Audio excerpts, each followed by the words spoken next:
Assalamualaikum warahmatullahi wabarakatuh. Baik, ibu ayah semuanya, insyaAllah kita akan teruskan video tajwid santai kita bagi minggu yang ketiga.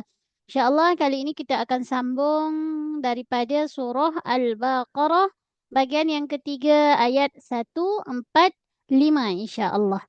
Jadi bunyi ayatnya ialah A'udzu billahi minasyaitonir rajim. ولئن اتبعت أهواءهم من بعد ما جاءك من العلم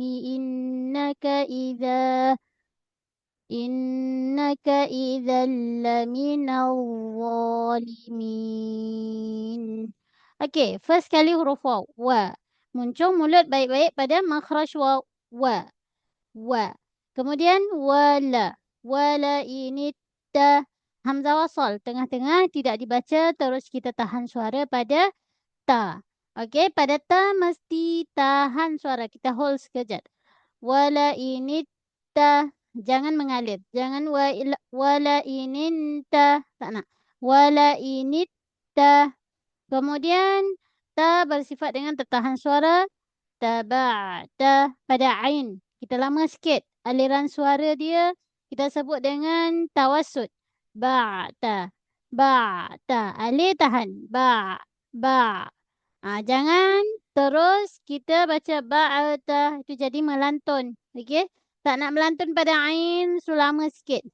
Kita sempitkan ke tengah kerongkong kita. Ba'ta. Jangan ba'ta. Yang tu tak nak.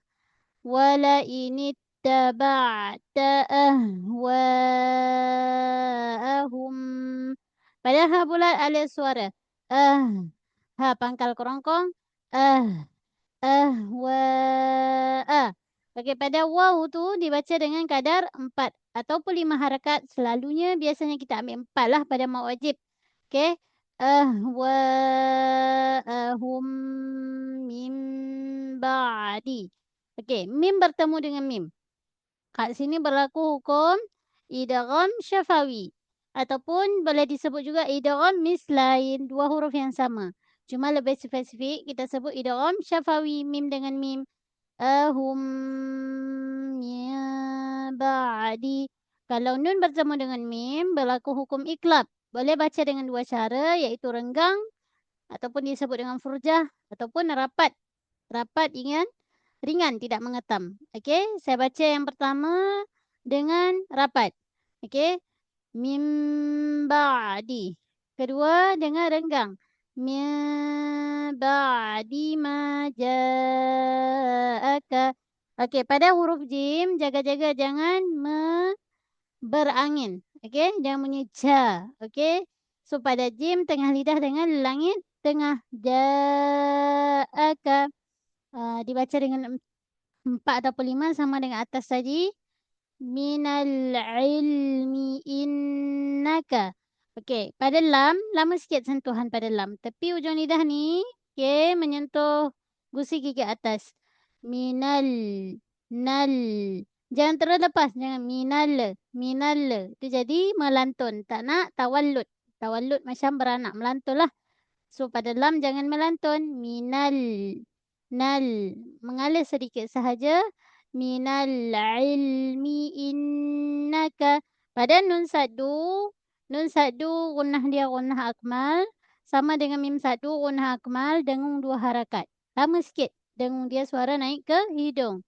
Innaka idzalla. Tanwin bertemu dengan lam. Idgham bila gunnah. Kemudian minallah. Pada mina. Mim dengan nun yang berbaris ada gunnah angkos semula jadi. Suara naik juga ke hidung tapi sikit sahaja. Mina. Kemudian depan dia ada alif lam syamsi. Minallah. Okay, huruf dha, huruf tebal. Kat sini alif suara nawwalimin.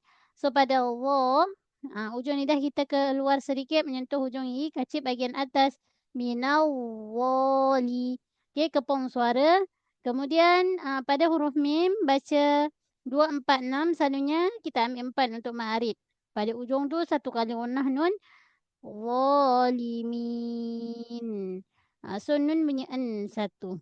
Okey. InsyaAllah saya ulang lagi sekali.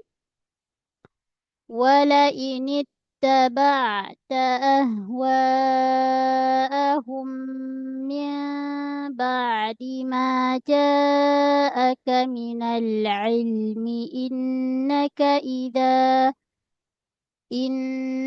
إذا لمن الظالمين.